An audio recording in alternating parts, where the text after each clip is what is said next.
여러분들 일단 어떤 아주 좋은 아이디어를 가지고 사업을 할 건데 어떤 순서대로 하면 되겠다라는 어떤 큰 아이디어를 드리기 위해서 말씀을 드리는 겁니다.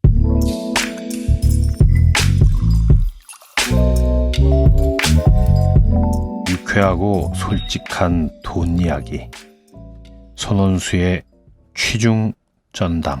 여러분 안녕하십니까, 취중전담. 오늘 이 시간에는 미국에서 사업하시는 것에 대한 전반적인 내용을 좀 말씀을 드려보겠습니다. 전반적인 내용 말씀드리기 전에 아직 구독하지 않으신 분들은 구독 좀 눌러주시고요. 제가 말씀드렸습니다. 지난 시간에 저희가 구독자 중에 1000분이 달성이 되면 구독자 중에 저희가 엄선된 분들에게 선물을 보내드리겠습니다. 자, 여러분 미국에서 사업을 하시려면 먼저 뭐가 해결이 돼야 될까요? 일단 이제 한국말을 쓰시는 분들 같은 경우에는 먼저 미국에서 체류 신분을 일단 합법적으로 획득을 하셔야 되겠죠. 그래서 영주권이나 취업비자가 됐든지 시민권을 획득하시든지 이렇게 해서 미국에서 사업을 또는 일을 하실 수 있는 합법적인 신분을 취득을 하시고요. 그런 상황에서 이제 사업체를 시작을 하시는데 일단 주정부에다 등록을 하시고, 어떤 경우에는 이제 카운티나 시리에도 등록을 하셔야죠. 스테이트에다가도 등록을 하시고, 나는 이 주에서 어떤 시리에서 어떤 빌리지에서 어떤 사업을 하겠다, 필요한 라이센스 면허가 있으면 또 받으셔야 됩니다. 그죠? 뭐 예를 들어서 술을 팔겠다라고 하는 리커 라이센스를 받으셔야 되겠죠. 그리고 우리가 어떤 신고를 해서 등록을 해서 허가를 받는다고 하는 얘기는 그 허가를 내준 기관으로부터 언제든지 자료 요구라든지 감사라든지 지도 이런 것들을 받을 수 있다는 내용입니다. 그래서 그리고 또 매년 또 이렇게 리포트를 다시 리뉴를 또 해야죠. 그 다음에 이제 또 어떤 일을 해야 됩니까? 요즘 같은 경우에는 이제 집에서 사업하시는 분들도 많이 계시지만 오피스라든지 아니면 매장이라든지 창고라든지 피지컬한 로케이션이 필요한 경우에는 건물을 사신다든지 건물 계약을 하셔야 될 거고요. 아니면은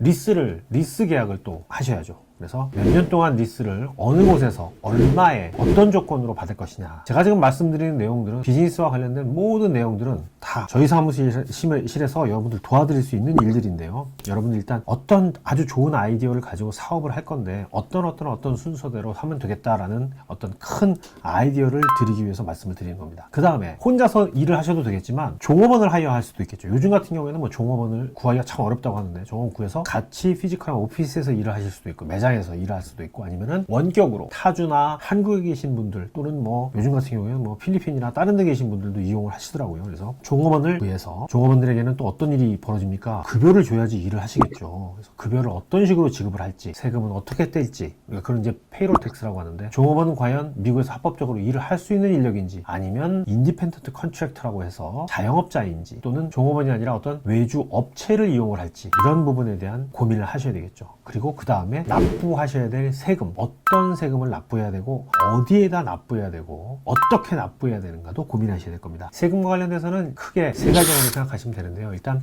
소득세, 인컴텍스라고 하죠. 인컴텍스는 보통 1년에 한 번 보고합니다. 홀 이어에 벌어들인 돈에서 그 돈을 벌기 위해서 쓴 비즈니스 익스펜스, 사업 목적으로 사용한 경비를 제하고 나서 넷 프로핏이라고 하죠. 넷 프로핏 중에서 얼마를 텍스를 낼 것이냐라고 하는 것이 인컴텍스. 두 번째, 제가 방금 말씀드렸던 종업원을 구했을 때 종업원과 관련된 종업원 세금이 있습니다. 고용주기 때문에 회사는 고용주가 되겠죠. 고용주가 종업원을 구하는 대신에 종업원에게 모든 임금을 다 줄 수가 없습니다. 종업원 임금 중에 일부를 떼서 정부에 내야 되거든요. 이걸 종업원세 또는 페이롤 텍스라고 하죠. 이 부분이 있고, 그 다음에 주별로 미국은 세일즈 텍스를 받는 곳이 있습니다. 일리노이주 같은 경우에는 텐저블한 퍼스널 프로퍼티 같은 것을 파실 때 식당에서 식사를 하신다든지 아니면 이런 펜 같은 거 다 만질 수 있는 것들이죠. 만질 수 있는 이런 프로덕트를 갖다가 최종 소비자한테 파실 때 소비자들이 원래는 내야 되는데 소비자들이 일일이 그걸 다 낼 수가 없으니까 리테일러, 마지막 소매상이, 소비자를 직접 만나는 소매상이 소비자한테 10%면 10%, 뭐 9%면 9%,